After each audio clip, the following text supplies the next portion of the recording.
PowerPlayChess, brought to you in association with Kagi. I'd like to show you another game played by the 10-year-old star from Argentina, Faustino Oro.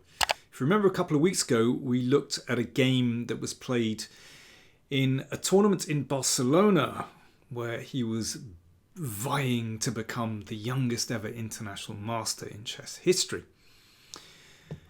And I'm going to show you another game from that tournament, and I was able to drop in and visit the event. Coincidentally, I was on holiday just down the coast from Barcelona, so I thought, okay, let's see where this tournament is. So I found the Club Ajedrez Barcelona, and you can see the nice plate on the door there, and very nice rooms there. It was very centrally located in Barcelona, in the Gothic Quarter, if some of you might know Barcelona. There were nice photos on the wall of past players and also certificates and diplomas from past triumphs of the club. Smart rooms, few spectators there watching the games on electronic boards. You can see the players playing behind the red tape. There they are. And on the left there is Faustino Oro. You can see he's tucked his legs underneath himself so he can actually see the board properly. And when I dropped in, he was playing against an international master, Cristian Fernandez from Colombia. And, you know, I stuck around for half an hour or so and watched the games. Found it really relaxing, really very it's very calm actually. I have, you know, when I watch games, I can really get into it. It's like a kind of meditation. Very different for the players, of course. Anyway, I was impressed by Faustino. This is classical chess, and he was very, very concentrated. This game ended in a draw fairly quickly, but you know, very, very correct chess actually. So yeah, I really enjoyed visiting the club. It was great, and yeah, very interesting to see these very, very fine club rooms as well in Barcelona. So let's have a look at one of the games from the tournament. So this was from round 6. So Faustino started extremely well in the tournament. In this game, round 6, he was playing against Alex via Tonero. And to get the international master norm, I think he needed something like 2.5 from the last 4 games. So the white game's very important, of course. This game is really interesting if you're looking for a good system against the modern Benoni. Then this is worth investigating. I like this system that Faustino plays very much. So a very regular start, knight coming out, and c5. So d5 is almost de rigueur at the elite level now, played in various forms. c5, well, that's a less frequent visitor at really high levels, but in lower levels, Benoni is still quite popular. d5, taking space, and d6 and knight c3, and g6. So, you know, the main lines here are to play with e4, and there are, you know, various systems you can play, and they're pretty double-edged. But Faustino plays bishop f4 instead. The pawn on d6 is a weak pawn. It's sometimes difficult to get at it, but it makes a lot of sense to line up the bishop against this pawn. Now, instead of e4, this is interesting. We have h3. So there's a very specific idea in mind. Yes, once again, it's one of those little pawn moves at the side of the board. Well, let's see why he's doing this. And now not e4, but e3. when you play e4, there is a tendency for it to become vulnerable. But if you play e3, well, what exactly is black hitting now in the centre? And we can also see the reason for h3, apart from restricting the bishop. That's actually important because this bishop on c8 very often is problematic for black because it doesn't have a very good diagonal to go to. So that's one reason for playing h3. And the other is that this bishop wants to tuck itself away on h2. It means that when it's hit, it's always got a safe square and it's still looking at that vulnerable pawn on d6. So this is a really nice system because you're making it very hard for black to get counterplay. It restricts black's pieces, but you're stationing this bishop on an excellent diagonal. Okay, let's see how things develop. Well, I mean, the other thing is, I mean, we can see an effect of this straight away. It's because black wants to play knight d7, but this pawn could simply be taken. Okay, got to watch out for queen b6. But yeah, this is the problem. So very often black plays knight e8 and then knight d7. But it looks very funny for the knight to go backwards. So instead we had knight a6 played. And that was exchanged off, which looks reasonable because it speeds up white's development. Although you could say, well, perhaps black gets counterplay here. But it kind of feels right to shatter those pawns. Rook c1 takes the rook off this diagonal. Very sensible. So it means after rook b8, b3 is possible. There are no tricks on the diagonal. So that's super solid. And rook c1, very useful move in any case. Protecting this, and you never know, could be useful on the c file. a5 looks reasonable. Someday a4 might be a good move, but also you'll perhaps bring the bishop to a6. Castles all looks very reasonable. And bishop a6, rook e1.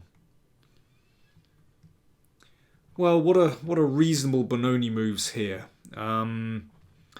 You know, you can play rook e8. There's nothing immediately that black can attack. Which is why I have to say I really like this system for white. So knight h5 played, hitting the bishop, which tucks itself away into the corner. Very safe. Oh, and that's the other reason I like this. Not only means the bishop is nice and safe on h2, but it gives the king additional protection. So it's very hard for black to mount an attack when there are all these pieces cramming the king's side. But black plays f5. So what black is trying to attack here, and this is very typical of the Benoni, you know, you try and get this one going. But is this the right strategy? Okay, I'd like to invite you to have a think. How would you play with white in this position? Because this is quite a big moment in the game where white needs to decide the direction that you're going to play in. Okay, here we go. White to play. Did you find e4? I think this is a very logical move because you can see once f5 is played, then the e6 square is weakened. And you never know when a piece might land there. You know, if you could land a knight in there, for example. And black doesn't have a huge amount of play on the f-file. In the meantime, well, I mean, if here black exchanged, but if black doesn't, then e6 could come. And that just blows away black's centre. So that was taken. Knight takes e4. You can see both these pieces attacking the pawn on d6. Knight f4. Well, that was exchanged off before. Okay, it looks a little bit menacing. So exchange it off. Over to you again. White to play. There are several tempting options in this position. But the move that Faustino played was absolutely spot on. Really, really strong. White to play. Cheers, folks.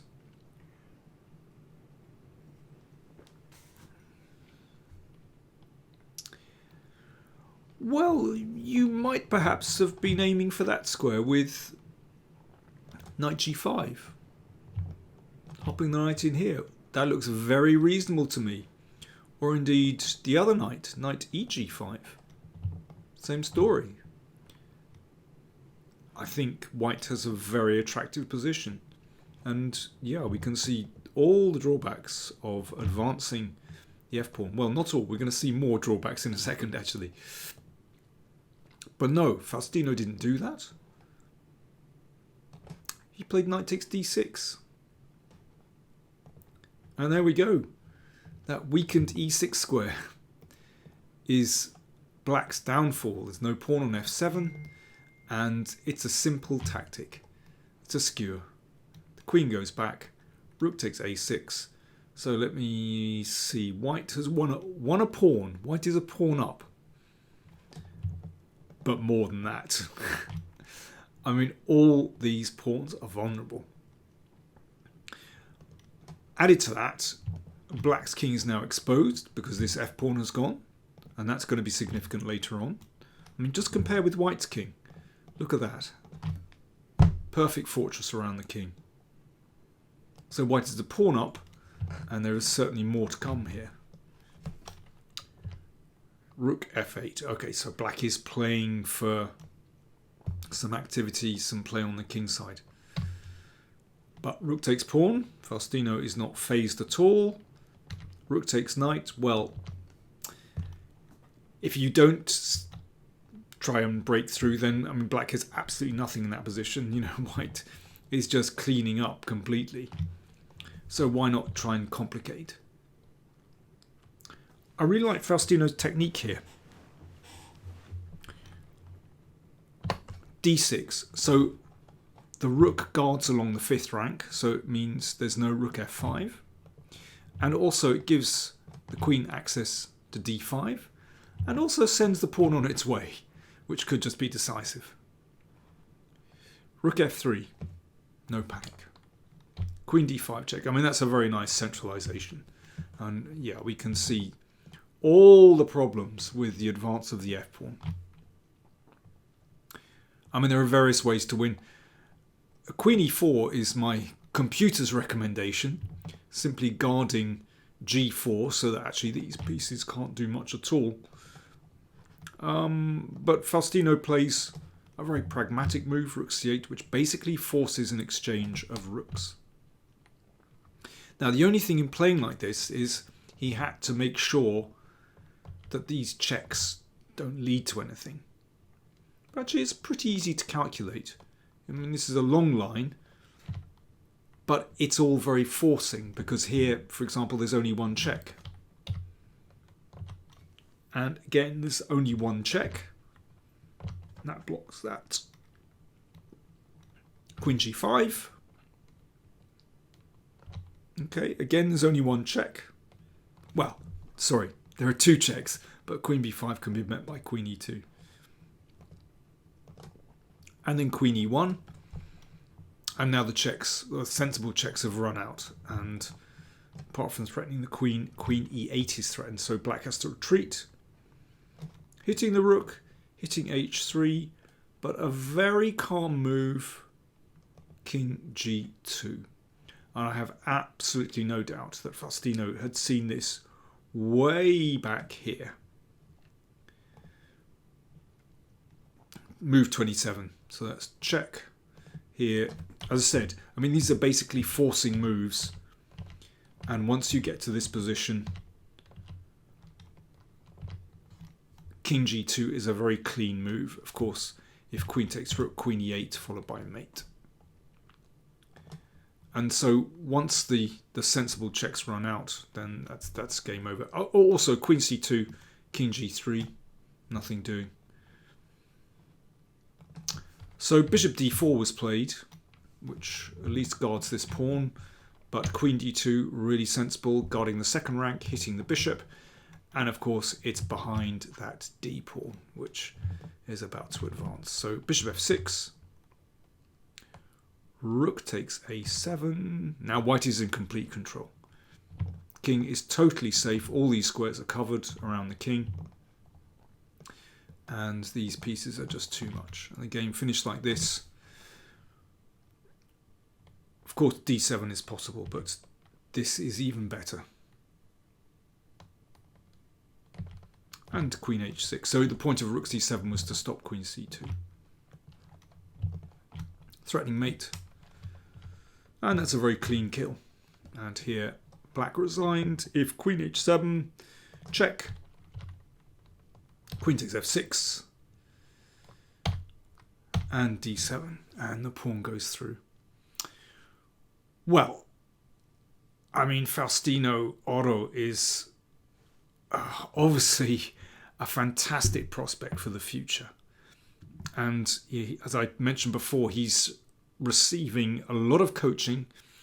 He has sponsorship for there. Apparently some Argentinian businessmen are sponsoring him. So he's getting really good advice. His family have moved to Spain so that he can get more practice. And the future looks very bright for him. I think we'll only know how good he really is in maybe 10 years' time. And in the meantime, a lot can happen. You know, there are many other prodigies around the world. I mean, just recently, in England, for example, there's Bodana Sivanandan, 9 years old, and she has just been selected to play for the England women's team in the Olympiad that's coming up later in the year. And another English player, Ethan Pang, also 9 years old, and he has just broken through the 2200 barrier. So there's competition for Faustino, but he seems like a very nice kid, and I wish him all the best.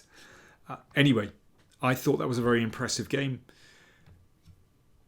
Positionally, Faustino understood exactly what was going on. You know, I like it when he broke with e4. And then later on, we had some really precise calculation with, first of all, this little tactic that was well spotted. And then later on, when we got to around here, you know, Faustino's technique was excellent. Very nice calculation. So he can calculate. He's got a good positional understanding. It's looking good for Faustino. Thanks for watching.